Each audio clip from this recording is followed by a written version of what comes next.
Magandang hapon po at paring Eli. Ah, magandang hapon paring attorney Yeah, Manny Luna. partner. At of course, hindi natin makakalimutan na batiin ang ating mga mahal na mga kababayan na abalang-abala sa state of our nation dahil bumubulusok na tayo papuntang bangin. Ha? Pababa ng pababa ang rating ni Marcos. At tulalang-tulala sa kanyang mga nasasagap na tirada sa kanya dahil sa mga pagnanakaw di umanong pera sa pera ng bayan, mga kababayan. Kaya siguro hindi natin magkalimutan ang mga ebidensya na pinapalabas ni Saldico. Mga listahan ng mga projects, mga text messages, kung mga conversation at saka may mga actual na pagkikita sila ni Marcos Jr. Na ito po ay may personal knowledge si Saldico na hindi pwede mo i-just brush aside by just merely telling, oh, that's not true, that's not true. It's his word against the word of somebody who has been a witness to the crime committed. Personal knowledge. Oo. And participant. And this has Yun, a very, tama. very high probative value. Ika nga, sa in the quantum of evidence that is presented in any forum for that matter. So, paring... Pero dito, Sec, oh, yung binabanggit ni dating Congressman Zaldico, yung kanya mga ebidensya, kasama dyan yung mga text messages. Yeah. So, ano ba ito? May valor ba itong... Ang tawag natin dyan text SMS, text messages, di ba? Tapos sa ephemeral evidence, electronic evidence. So kami ni SEC as lawyers, we know that the Supreme Court has already issued a rule on this and may jurisprudence din cases wherein tinatanggap ito bilang ebidensya. So hindi pwedeng palampasin ito at sasabihin na AI or hindi totoo. Well, Marcos will be in a losing position kung hindi niya ito sasagutin. Kasi ebidensya na po yan. Kasi ang katuwiran ngayon na dapat ay magbigay ng ng sinumpaang salaysay. Yeah. Itong si Zaldico. That may come later, Mhm. no? Yung formal process. But as a lead, no? Or leads to the investigation. Pwede itong gamitin ni Boying Remulla eh. Yan sa ombudsman. Oh, sa ombudsman and even the DOJ. Kasi they are fully aware of the electronic evidence rule eh. So, walang nagsasabi na abogado na hindi ito pwedeng tanggapin or admissible except yung mga spin masters ng Malacanang. Lalong-lalo na yan si Claire Castro, wala yatang alam tungkol sa batas. Alam mo, ang babasihan natin tungkol dyan sa mga salita ni Saldico, lumalabas sa Facebook, Facebook Messenger. At ito po ay nakarating sa publiko.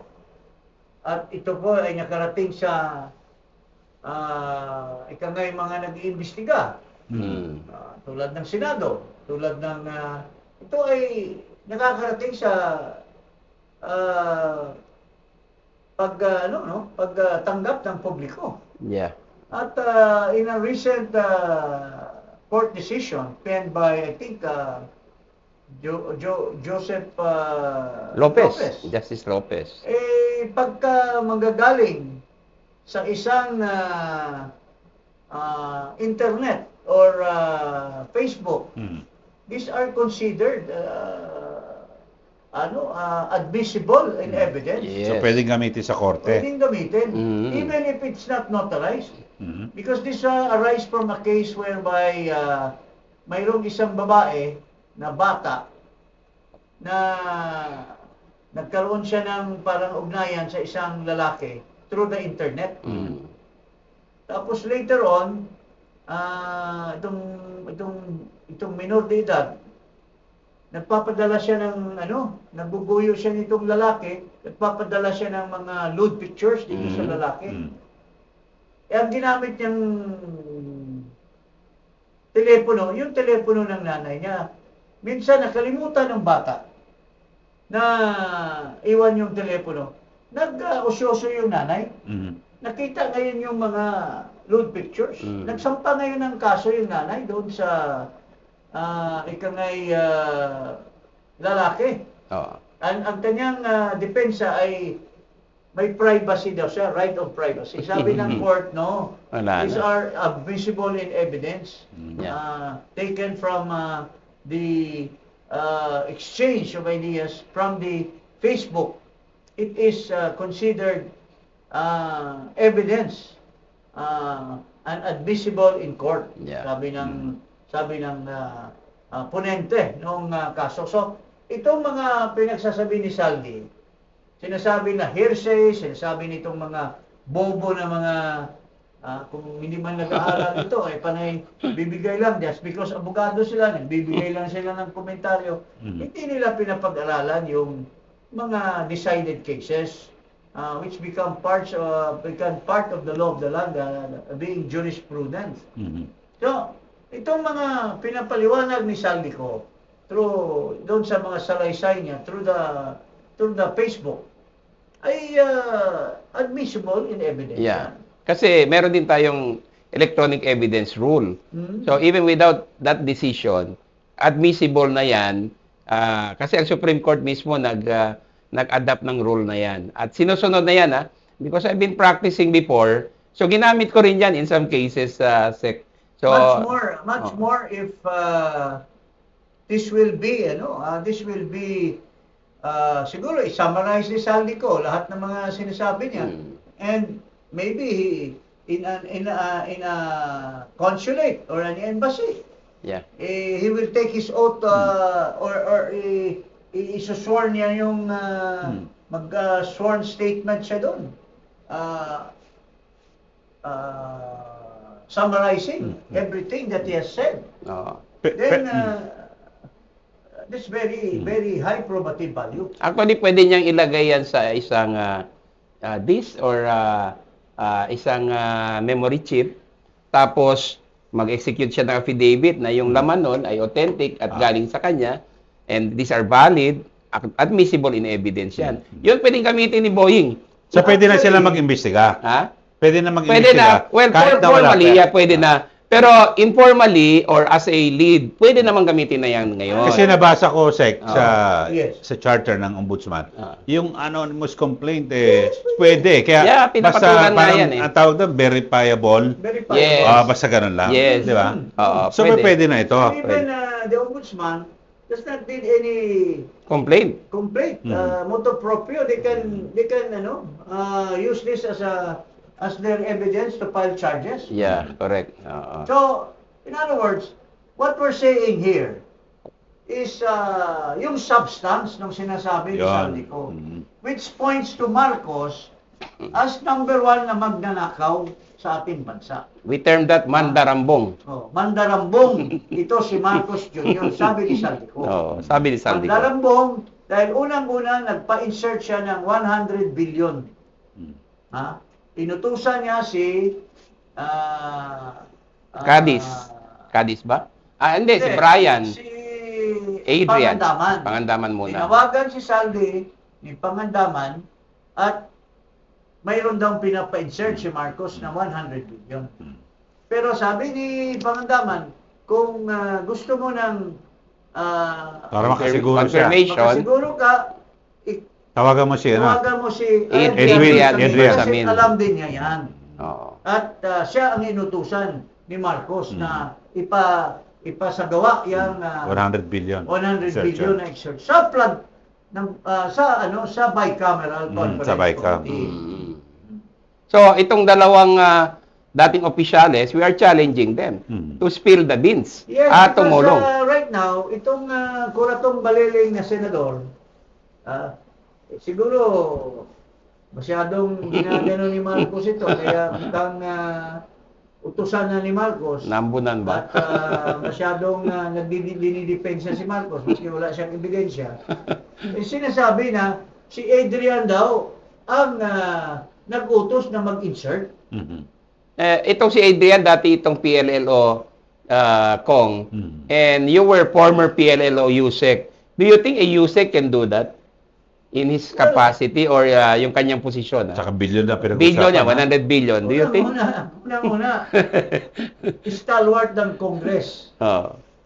Dati nga nung unang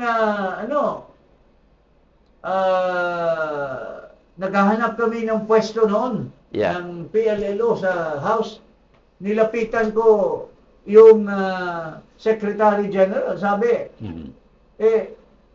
kailangan kausapin mo yung Speaker. So, kailangan may basbas. May basbas sa mga big shot. So, kailangan, bago susundin ni Saldi, nag-clear siya sa minimension na sinong nag-utos. At ginawa mo yan when you were the PLLO for the House, no? Yeah. Kailangan may confirm, no? So, you have to go to the Speaker para siya yung nagbibigay ng utos. ng permiso. Oo. Na i-set aside kayo ng isang kwarto diyan. At that time, sino yung Speaker ng House? At that time, it was Alvarez Alan or Cayetano. Alan Cayetano na. Although hindi naman siya madamot, so nung una, SecGen lang, pero sabi ng SecGen, paalam muna tayo doon. So, in the same way, kung si Bersamin, itong Adrian, pupunta kay Saldico, sabi Saldico, sino ka ba? Sino ka ba? Bakit ako manimala sa'yo? Galing ito kay, i-clear ko muna kay Martin. Diba? I-clear muna niya kay Martin. Kasingit si Marcos ng 100 billion. Sabi ni Martin, what he wants, he gets. Siyempre, sino bang amo ni Saldi? Si Martin. So, he took the word for it. And the 100 billion is the truth na pina-insert ni Marcos. Pero, mayroong nagsasabi, itong mga bobo, isa na rito, itong Kuratong Baliling, itong Magno, na nagmamarunong, ang pangalan nitong Magno? Cielo Magno. Tsaka yung kalbo na pangit na membro ng... na may kaso dati. May kaso dati ng gun running. Sabi na, kung magsingit si Marcos, bakit pa sabay ka? Di sa NEP na sa NEP na lang kasi siyang may control. Napakagago niyo pala Saan pa ba dadaan yung NEP? Yung NEP, dadaan sa House of Representatives yan. Ipapadala ni Marcos yan. So, siyempre, ako sa Bisaya pa yan, iutingkay yan, iutingkay. Otingkay. Ano sa Tagalog yan? Otingkay. Ano ba yung they will... Kamada? Mangle. Mangle. Mangle. They will mangle that, di ba? May nilagay si Marcos na bubusisihin pa kasi yan. Bubusisihin. Bubusisihin yan at pinaglilipatan yan. So, ano na mangyari doon sa 100 billion insertion kung saan mo ilagay yan? Baka wala na yan na hindi mo na mamumukhaan yan.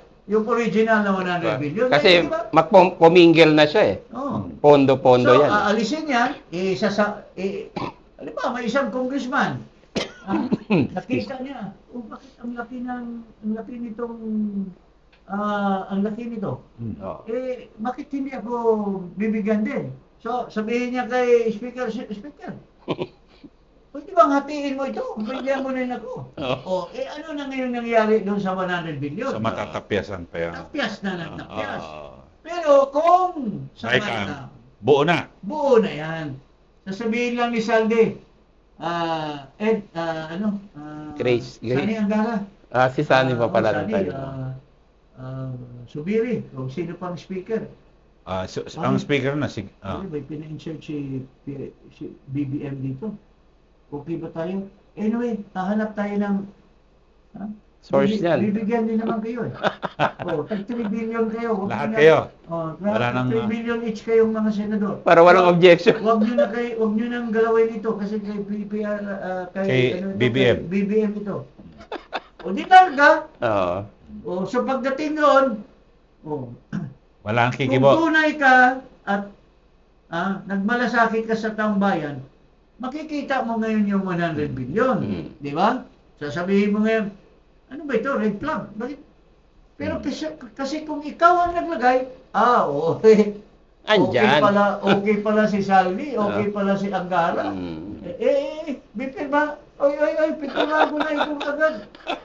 Oh. So, Tapos after 2 months, sabi na Salvi, boss, nagbunga na yung ano mo. Nagbunga na yung 100 billion mo. May prutas na. Ito na, may 25 billion na akong dadalhin sa'yo. Oh. Oo. Ayos So, na. gusto ko lang i-explain, Sec, na kung bakit sa House mag-emanate. Meron kasing provision sa Constitution na lahat ng tax bills, mga proposed budget bills, manggagaling sa House eh. Hindi pwede sa Senado i-insert. So, mali yung mga nagsasabi, hindi nag-aaral eh. Bunganga lang ng bunganga. Hindi, kung nilagay mo sa NEP, after the House, Mm. pwede pang imangle further down by the Senate. Sisihin pa ulit yan sa With Senate. concurrence. So, Sabihin ng mga senators, kanino ito? Halimbawa, isang senador, Matinik. kalaban niya yung congressman, Oo. tapos nakita niya doon na, mayroon ano dito para sa district, tapusin ko nga ito. So, namanggel yung 100 billion. Saka pag maraming nakaalam, maraming manghihingi niya. Oo. So, in other words, nagbulungan sila. Pagdating doon sa Paikam, wala na yan. 4 na tao Luto lang na. mag-uusap yan. Oo. Tapos, enrolled bill na yan. Oo. Tapos, General Appropriations Bill. Ang sabi nitong kumag na magnanakaw, I read every 4,000 plus pages. every page, 4,200 pages. Oo, ng mga mayabang pa. I scrutinized, binusisi ko. Ano kaya binasa niya doon? Baka binasa niya yung the new version of cocaine. Yun ang binasa. Oo, binasa. Nagmayabang pa 4,200 plus pages. Pero ito, yung may binabanggit, no, yung abogado ni Okay. Zaldico, Pakinggan natin. yung mga ebidensya at pati yung aligasyon ni BBM na bina-blackmail daw, di ba? Kung ano. Sige, Ito, pakinggan natin pakinggan ito natin. lahat at pasadahan natin. From former Speaker Martin Romualdez to President Marcos Jr., Zaldico now moves to the whole family. He mentions now Congressman Sandro Marcos. He implicates the First Lady, the First Lady's brother in a rice and onion cartel. I mean, does this help Zaldico at all? It seems to be already a testimony just against the whole family. It's a testimony of the truth. So, let the chips fall where they All will. right. Now, does he have proof? For example, right? Oh, He yeah. says, he does. Because he says this may be painful to hear, but this is the truth. The First Family itself is involved in these corrupt systems. From the president to the First Lady, they are the ones who dictate, etc., etc. Meron ba siyang pruweba na halimbawa Yes. ang First Lady involved doon sa cartel? Yes, nakita ko na. Text messages. Nakita ko yun. I remember. Okay. So clearly, you have Zaldico who's preserved text messages, requests, ang mga utos. Nasa kanya lahat ito, sir. The request utos, di ako sure, no? Again, Karen, I saw yung evidence ng na hindi complete, pero labo-labo, let me say that. Okay. So I didn't memorize each and every one, but yung general effect, yung overall effect sa akin, okay, this part is proven, this part is proven, this part is proven. Mhm. Now, Zaldico also claims that in a span of, I'm presuming, 3 years from the time President Marcos was voted into office, he says he has allegedly given a total of 50 billion. Tama ba ito, sir? 50, yes, 50 plus, 52 to 56 billion pesos. something like that. Right? Kasi ang sabi po niya, ang utos is mag-release, mag-deliver ng 2 billion pesos a month. Minsan hindi daw po nabubuo. Correct. Right? Ang sabi niya, so I'm presuming kasi the land bank releases money, right? Coming from the hearings, the land bank will release cash, and then from the cash, it's given right away to the project contractor or proponent, the DPWH. Kasi buo mag-release eh. Tama, attorney, Okay. no? I don't know. I don't know. Okay. Hindi ko alright. alam yung procedure. How can Zaldico prove that it has reached over 50 billion, the alleged deliveries to the former speaker and the president's family? Oh, I can only surmise that it's simple arithmetic. He has records, so he just added item 1 to item 2 to item 3, etc. Oo. So, yun na po yun. Parang may records po siya. Yes. Oo. Would Zaldico's proof be as strong as the evidence against Janet Napoles, linking Jinggoy Estrada, linking Bong Revilla? Do you remember this? Of course, No, eventually it was dismissed, but No. but at the end of the day, it was enough to convict. I can't tell you because I'm not familiar with the evidence in the Napoles cases. Okay, so Kung si Davila, kung si Karen Davila, Mhm. ba't anong kinalaman ni Attorney Roy Rondain doon sa kaso ng Jinggoy. kaso nila Jinggoy, panahon pa ni Napoles. Ang issue dito, very clear. Lahat ng mga tinanong niya about evidence, mayroon si Saldico. He has ledgers, he has documents, he has figures. Text messages. These are all written. The dates that was that was delivered, the person whom he delivered. Two, So, kompleto, Oo. no? complete. So, mabigat ito. Seg, bilang kayo, abogado. So, mabigat ito, tatayo ito sa korte kung sa kasali. Tatayo. Actually, buried sila with an avalanche of Tatayo evidence. ito sa korte at Oo. tatayo ang balahibo ni Marcos. So, sigurado magiging mas ng rehas. Oh, Mas Reyes. kasi ganito yan eh. There is accusation. Oh. There are documents. Hmm. There are evidence that back him up. In fact, Lacson already said that tumugma yung 100 billion insertion doon sa GAA. Hmm. Oo. Tama. Pero ang nililihis ni Lacson na hindi daw si Marcos ang nag-insert doon, kundi Yung dalawang USEC lang. si Pangandaman at saka si Bersamin. Bersamin. Pero ang tanong, so bakit ba nagbigay na ba ng statement si Bersamin, Adrian at saka si Pangandaman? Bakit tahimik sila? Bakit nyo pinatahimik? The normal course of investigation is you immediately ask these people Yeah. if there was truth to what Saldi said, like, tatanungin mo ngayon siya Pangandaman, gaano ba katotoo yung sinasabi ni Saldi ko na tumawag ka sa kanya Mm. at sinasabi mo nagpa-insert? O ikaw, Adrian, tumawag ka. Kasi ang nangyayari ngayon, kayo ang fall guy. Hmm. Yeah. Kayo ngayon ang pinagbintangan ni Ping Lacson. Scapegoats. No? Para masalbar niya yung amo niya na si Marcos, yung mga small price, yun ang tinuturo ngayon. Yan ang piniprito. So, anong klaseng chairman ito? Mm. Nagtuturo, imbis mag-imbestiga ka, dahil ikaw ang chairman, nagtuturo ka. Why don't you summon them? Or invite these people, ito si Pangandaman, si Adrian Bersamin, and ask them if they were the ones who inserted. Mm. Because if they will deny, then there's a truth to Saldico.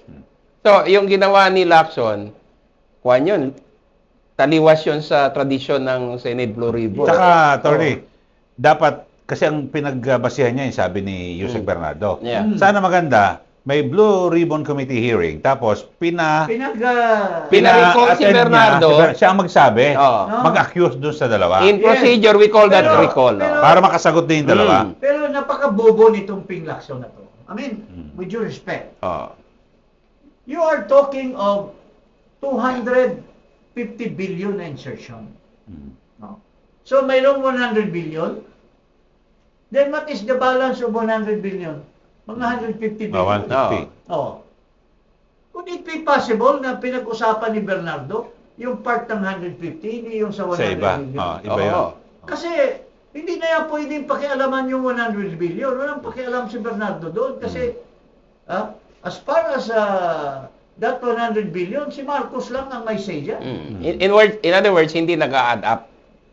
Pero Oo. kung dito sa ibang parte, pwede sabihin ni Bernardo, doon ako yumali. Oo. Tapos mayroon pang unprogram. Doon naman yumari yung tri-give sa unprogram para mabigyan niya si Bersamin. Oh. So, the amount is so huge that everything that is being discussed can be accommodated in the entire amount of insertion. At saka, Walang conflict. simple lang man sana yung SEC. Kung tinawag ni Lacson in a hearing, itong mga personalities involved, including Bernardo, para hindi maging hearsay. Takot nga siya. Tama. Oo. Can you imagine, walang hiya nitong si Lacson. Ha? Chairman siya. He could have summoned Bernardo Yeah. in a public hearing. Yes. Tama. Pero unethical, Yeah. nakipag-usap siya sekreto kay Bernardo. O, hindi ba tama ba yan? For Walang a senator. iba yan doon sa ginawa ni Dan Fernandez at ni what's his Okay, name? Ni Sino? Abante, Abante. na kinausap nila si Grijaldo doon. Tama. Sa loob ng That's detention. highly unethical. Unethical. Disorderly Akala natin behavior. maayos itong si Kuratong Baleling na senador na ito. Actually, It has unethical. remained to be a Kuratong. Yeah. At saka, ang Senado, yung institution mismo, sinira niya with this Kasi hearsay yun, kung hindi niya tatawagin and besides, he was negotiating in the back door with Bernardo. For all we know, baka puro falso yun, siya sabi ni Bernardo. Tumawag na sa Baka akin iba si- yung sinasabi ni Bernardo. Possible pa yan. Kasi sa laki. Oo. So, hindi tama yung kanyang approach.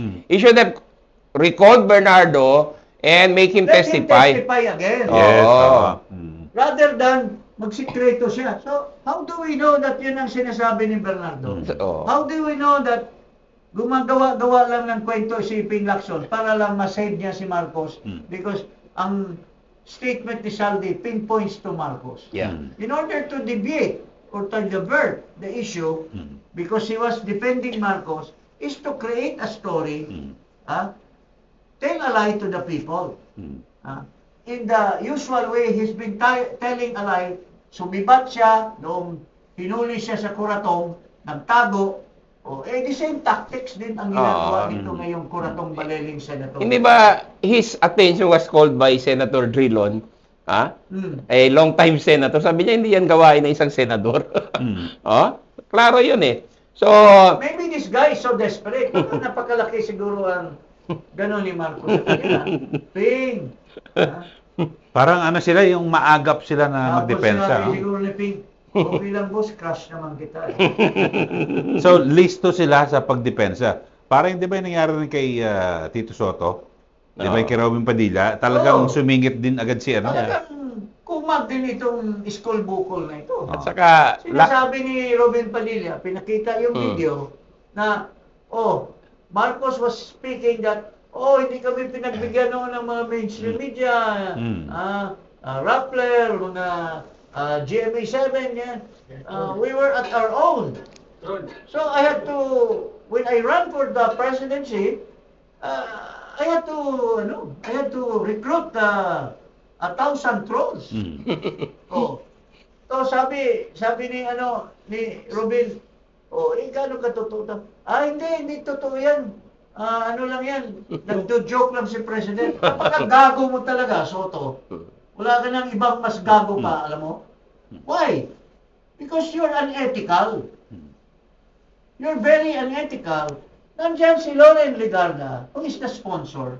She's the one who's supposed to answer the question. Bigla kang sumabat just to lick the ass of Marcos. How shameful you are. Di ba, pare? so there is obvious disregard of transparency here. Obvious- Kaya nagdududa ang taong bayan. Disregard of conventions And in ethics. the And Senate ethics. President. And So, parliamentary practice. sa Senado yan. Sa Senado. Punta naman tayo sa mababang kapulungan. Ito. Kawawa naman yung bata. Pinatulan, ha? Alam mo, with due respect, siguro, mayroon naman siguro silang respect doon sa namatay na amahan. Si PD, Boss PD. Tatay Com. ni Kiko, na who was I remember, a very good friend of mine, he was a very respectable member of itong anong partido na ito? NUP. United NUP. o NUP. Hmm. Ginawa pa nilang presidente. Hmm. Pero may lalanghiya nila yung anak. How can you do that? Maski na lang, kung mga matatanda kayo, like Ronnie Puno, like sila Garcia, yung mga iba pa dyan, ano ba naman yung sasabihin nyo doon sa bata? Kasi yung tatay niyan, nagserbisyo sa inyo bilang presidente ng partido nyo. Ano Sig- ba naman yung, Pigilan na lang. Ha? Anak, parang isang tatay to appeal to the son. Or to the grandchild. Pero binastos nyo, in-expel nyo pa, or Sinuspend for sinuspend 60 days. 60 days. O kaya siguro nireprimand na lang. O reprimand, Diba? would have Pinagalitan. done it. Okay na. Pero 60 days, tapos may nakalagay pa rin na walang benepisyo, ha? Isang pamilya yan. Walang sweldo. Hoy, ikaw, umalis ka, huwag kang kumain dito sa bahay for 60 days. Ah. Eh, ano ba naman yung sabihin? Sa susunod na, iga-grounded kita. Ah. Out Kasi, of respect hmm. to the father who served your party. Pero, for certain, things that he has done prior to his becoming a congressman, hindi naman tama yun. Ha? Ito panoorin natin. Panoorin Pinatayan natin. pa ng mikropono. Kawawa naman ito. Pero nataranta kasi sila. Binabastos nila dahil Hmm. nagsasabi ng totoo tungkol sa magnanakaw na Marcos de Umano. Ha? Sinabi ni Saldi, magnanakaw ito si Marcos. Sinasabi ni Barsaga, magnanakaw numero 1 ito si Marcos. Pinatay yung microphone. When he was just telling the truth. Ito, panoorin natin yung eksena. Okay, testing. I wholeheartedly accept the decision of the committee, but I maintain my stance that President Marcos must be held accountable for his crimes. Too many people have died and too much money was plundered from the Filipino people for us to stand down now. Whatever punishment may fall upon me and others who stand against this president who has lost his constitutional mandate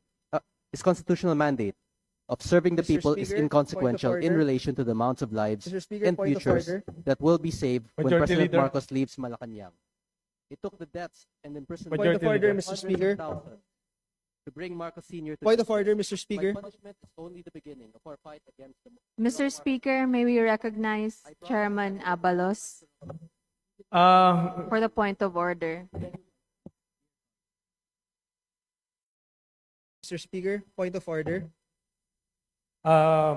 Honorable JC Barsaga is JC Mr. Abalos is hereby Speaker, recognized. Mr. Speaker, may I be recognized? The respondent has already spoken. It just shows how terrible is House of Representatives. Yung tao naman nagsasabi lang ng kanyang damdamin. I mean, you cannot. Sa experience mo, Pero kayo, Sa diba, experience yung nasa mo session, before. diba, Oo. nasa floor, nirecognize siya para magsalita. Tama ba yun? Tapos may nag-point of order, tapos pinatayan ng mikropono. Anong ano ron? Ano Kung yun? mapastos yan, you can raise that with the Supreme Court. Hmm. That's unethical. Sa'yo, hindi Dapat yung nangyari sa'yo yan? Whoever is the one who ordered that, putting out the mic should also be facing the Ethics Committee. Nung Yung time deputy. ninyo, nangyayari ba yung ganyan? Walang ganun. Walang ganon? We are free to stand up and nagbago kasi yung dahil dito sa panahon ni Marcos. Na wala nang chance sasalita.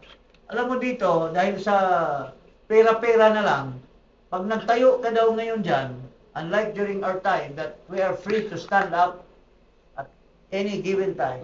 Ngayon, pagka nagsasalita ka kalaban, pare, sit down, sabi ni Speaker, sit down ka lang. Ano bang kailangan mo?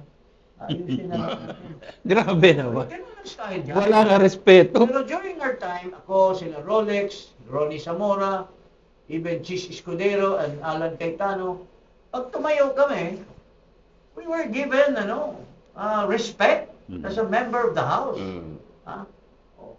even the bayan muna, sila Sator, sila Cabel, they were given enough space to express their thoughts against government.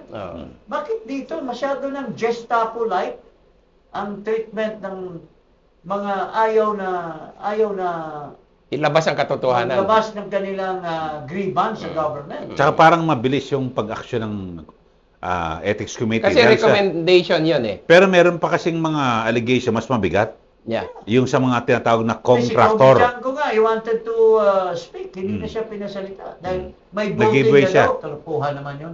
Ni-railroad yung nga. proceeding. Ito. Itong anak ni Defensor, walang ganon yung tatay niya, napaka-respectable. Si Manong Art. Ito, ewan ko saan, anak ba talaga ni Defensor ito? Ewan ko saan pinulot yung ugali nito. Masyadong high-handed Kaya nga ito sinasabi ni Paulo Marcoleta, Congressman, ano ba yung mas mabigat na kasalanan? Mag-meow-meow o maging kritiko o yung magnakaw? Ito. Di ba? pakita Panoorin natin. Ano po ba ang mas mabigat na kasalanan? Ang magmiyaw o ang magnakaw? Ano ba ang mas mabigat na kasalanan? Ang mag-video at mag-selfie at mag-post ng pagkadismaya sa gobyerno ang isang batang congressman? O ang ginawang sistematikong pagnanakaw sa gobyerno? O at pagsimot sa bilyon-bilyong piso sa kaban ng bayan sa pamamagitan ng mga ghost projects? Ang mga posts ni Kong Miao ay mistulang alingaw-ngaw lamang ng saloobin ng nakararaming mga Pilipino. To impose the penalty of suspension is to overturn the sovereign choice of the people. That remedy is reserved only for conduct so reprehensible and destructive of the institution that it overwhelms democratic legitimacy. No such circumstance exists here. Honorable Barsaga's only act was to express his views regarding corruption in government, a matter of public concern central to democratic oversight. Let not the House of Representatives be weaponized against its own members. Well said, na? Okay. Yeah. Masyadong high-handed. Actually, ang nangyayari dito, the onus is not really in the House. Because these people are just henchmen of Marcos. Kung may responsibilidad itong amo nila, kasi maski separate branch of government pa rin, ang amo nila si Marcos pa din. At hindi ko malaman kung anong righteousness mayroon yung dati kong kaibigan, o kaibigan ko pa rin, yung si Boji D. Why did he allow such miscarriage of justice in the halls of Congress? And why did this Marcos Jr. did not even intercede? I mean, kung ako ang Majority floor leader. presidente, tinitira ko, I should even be magnanimous. Sige, tirahin niyo ako, pero hindi naman totoo yung sinasabi niyo. Sabihin niyo ganun. Pero, if you stifle dissent, if you stop people from saying, then there is Semblance of a guilt. semblance of Guilt. suppression, And suppression. harassment, and of course, an affront to our democracy. Ito na lahat ng nangyayari sa ating bansa ngayon kasi wala nang fairness and justice. And democratic space, wala na. That's why people will never stop shouting, Marcos Rizal, mga kababayan. In fact, itong ginawa ng House will just fan the flame of public outrage. Mas lalo lang magagalit ang taong bayan. Because you're covering up for a crime of the century. Kasi plunder of the That's why century. I appeal to all mothers, fathers. Let's consider Kiko Barsaga as one of your sons, one of your children. Feel it in your hearts na yung anak nyo is being, unnecessarily Bullied. unjustifiably Parang binubuli. bullied or you given punishment that is not worth. Parang pag nag-aaral sa eskwelahan, napagalitaan mo na nakipagsuntukan yung anak mo, tapos dinala sa principal at pinaghahampas ng todo ng principal, hindi ka ba kaya mag-feel bad? Kung parent ka, mag-file ka pa ng kaso. So yun po dapat ang mapipil ng bawat magulang dito sa binampastos ang isang anak. Kiko is a son, a child of any parent that is being molested, that is being penalized, scolded, hinahampas ng mga walang karapatan na mga tao under the pretext na he has done anything wrong. It never in the history of Congress. This is the first thing that happened in my so many years in Congress, so many years of my brother in Congress, so many years of my friends in Congress. This is the first time that this dissent is being considered as an affront when it is a mere freedom of speech, freedom of expression to express his grievance against the government. For corruption of the century. Okay. 1.5 trillion pesos. Huwag kalimutang mag-subscribe dito sa Iparash kay Paras at i-click ang notification bell. Maraming salamat po. Okay, salamat po. Magandang araw.